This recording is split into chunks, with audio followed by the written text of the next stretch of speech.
this is my virgin experience with gaming, except for a pinball machine, which I don't even know how old I am. I did a voiceover for pinball. No, for me it was an opportunity to do the avatar technology and to hang out, you know, for a week with Sarah Michelle. Puppy, want to have lunch?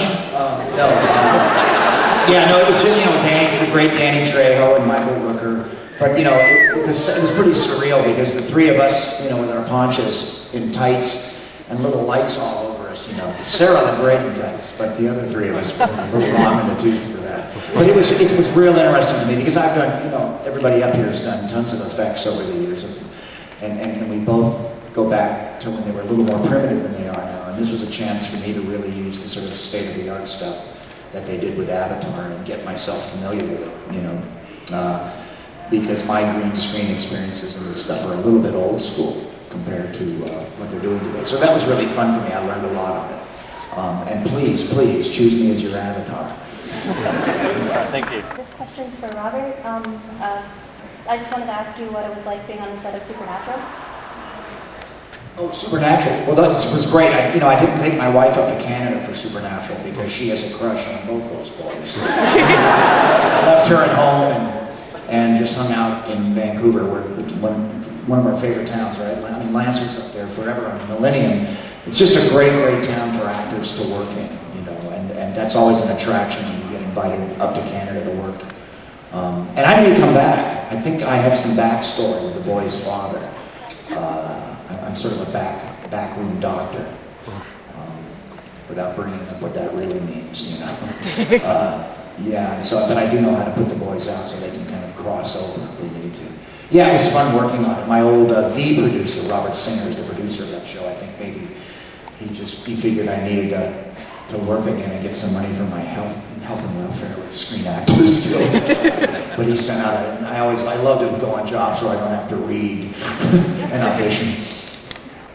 Is that a personal choice to do more super low budget fare, or is it just sort of part of your career at this point? What have you? That's a great question. It's a little embarrassing now. I'm sorry. The truth of it is, if you do one big budget movie a year, and then what are you going to do for the rest of the year? You know what I mean? So to do these independent films, you end up, in a way, being a sort of a biggish fish in a little pond, and they kind of listen to you, you know, and you have fun. You bring some experience to an inexperienced situation sometimes, you know. So you can be very creative, and it's kind of a blessing, you know, because when you do a big budget film, one of the things that happens is they guard that script with their lives. You know, they don't want to change a comma in it, because that's where the money was invested in that thing.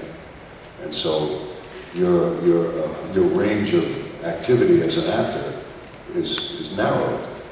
But when you're doing an independent film, it's not. You can really swing the bat and try to hit a home run with it. I mean, I don't do any low-budget acting if that's, you know, if that's what you think.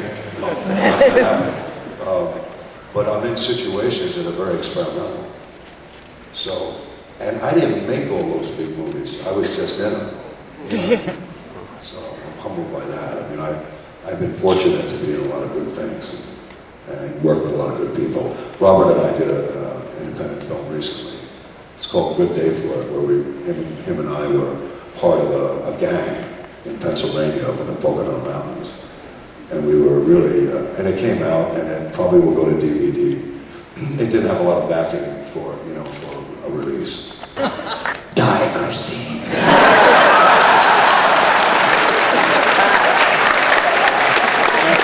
I'll tell you, I love being asked to do that because I'm flanked up here. I got bookings, two of the best basso profundo, whiskey voice guys in the business on either side, you know. And I've got this little, you know, squeaky Southern California voice that sounds kind of metallic, somewhere between David Spade and I don't know. So thank you for that request. I'm surrounded by these two. The other part was what? Oh, if I ever no, you know, the only time and I tell the story and it's in my book and it's not fresh at all, but I fell asleep very early on in the original movie, and as opposed to most films where you're worried about losing the light, we were worried about losing the night. And I was in my little pre-star honey wagon, which was narrow, about the size of a bathroom in a one-bedroom apartment. And opposite my little cot was a mirror for the makeup touch-up, and it had light globes around it that were on a dimmer switch. And I had the dimmer switch turned down to just a kind of a ghosting glow. And I rolled up my towel like a Japanese pillow, and so that I wouldn't roll to either side while I was taking a nap and ruin the makeup. And it was about 4 in the morning, hour of the wolf, I think that's called.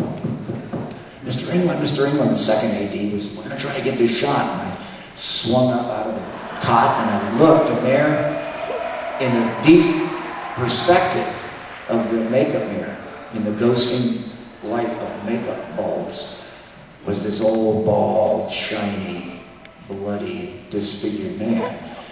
And I kind of went like that, and he kind of went like that. It became sort of this Marx Brothers routine from hell. And it was me, and it only lasted for maybe, I was only startled 4, 5, 6 seconds, you know. Like a light on a good surfboard ride, you know. I always think it looks longer than it is. But that stayed with me forever. And occasionally, that moment, just telling it to you now, can come back and kind of, you know, crease a little bit of what's left of my gray matter. And in that particular case, I have dreamt that moment. So in that respect, Freddie does haunt me a bit. You can't play the nerd card.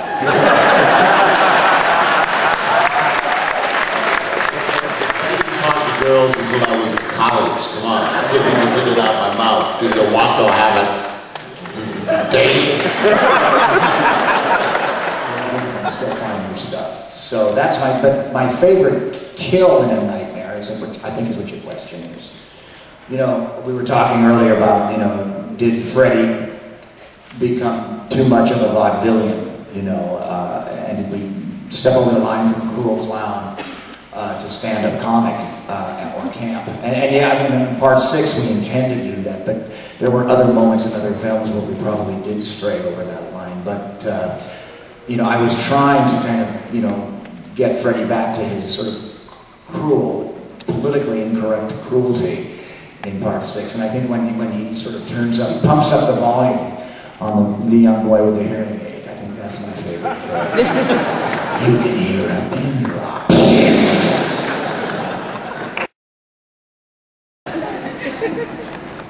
One of the questions I have for you is, how did you all each get your individual roles? How many times did you have to try out? Things of that nature. Misha, would you like to start? More casting couch stories? You're the angel. We should probably start at the top. I came into what? That's right, I'm God. Yes.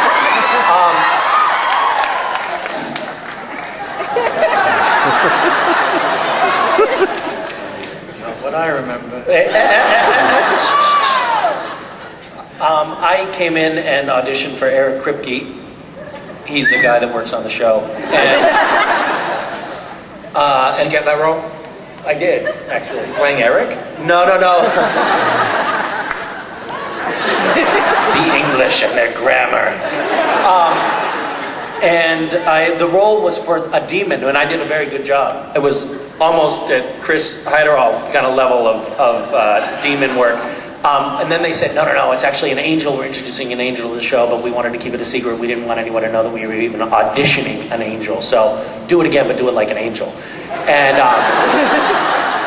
and all of my preparation had to go out the window, and I just sort of said the words blankly, and apparently that's what they were looking for.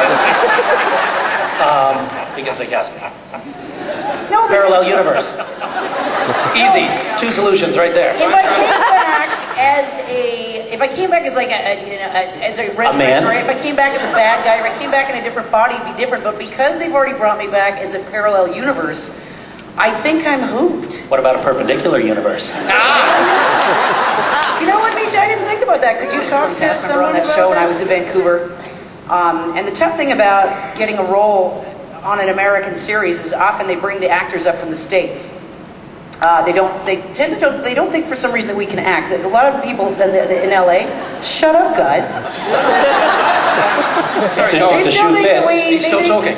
They think in Canada, they think that, you know, we all live in igloos, and really, there are people in America that really genuinely still believe that we've just gotten electricity in the last 10 years. So they think that nobody up there can act, so they always hire all their actors from the States. I'll try and make this quick.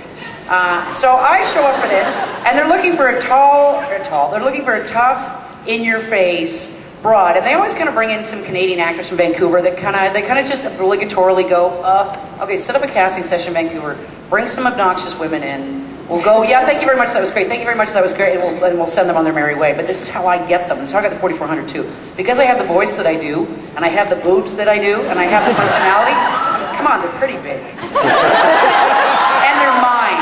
Just so to clarify, these are totally mine. I got them from my mother. Could I have some of those? Genetically. What's that? Would you like some of these? I could use a little bit. You know what? bit I've got a little more to burn, so if we could somehow work that Let's out. figure it out. God?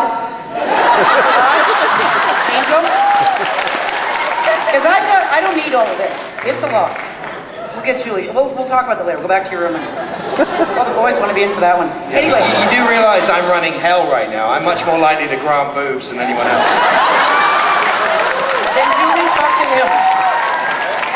Anyway, so I was the gal that came in and just, you know, here was this, you know, kind of, whoa, they kind of went, oh my God. And I didn't sound too Canadian, so I got the part. I have a question for Mark Shepard. Mr. Shepard, your performance as Crowley is just a magnificent performance. And what I noticed with Crowley and also with Badger from Firefly, you just have this knack for just blending intimidation and just intensity, but also having that air of charm about him, where he's always deadly, but at the same time very charming and likable. So my question is like, how do you find that balance as an actor? Like, how are you able to bring that to all of your interpretations that well? Well, I have terrible trouble with that in real life, so that's probably why I'm just such an ass in real life. It gets to be more fun on screen. I don't know, it's great writing. It's so much fun. I get to play these great characters who have brilliant ideas like running hell or running the universe or running planets or, you know, I always believe there's two types of people that are worth playing as characters, and it's like, it's either the guy that sells them out before they left the planet, which is like Zachary Smith in Lost in Space. It's the guy that sort of completely screwed them before they even started the show. And he's like always apologetic and always guilty. Guy's Baltar, that's a great example. And that's one type of person to play. And the other one is the last sane man in the universe, which I think is what I've been playing, which is really Eddie Albert in Green Acres. So I think my acting influences mostly are based on Eddie Albert in Green Acres.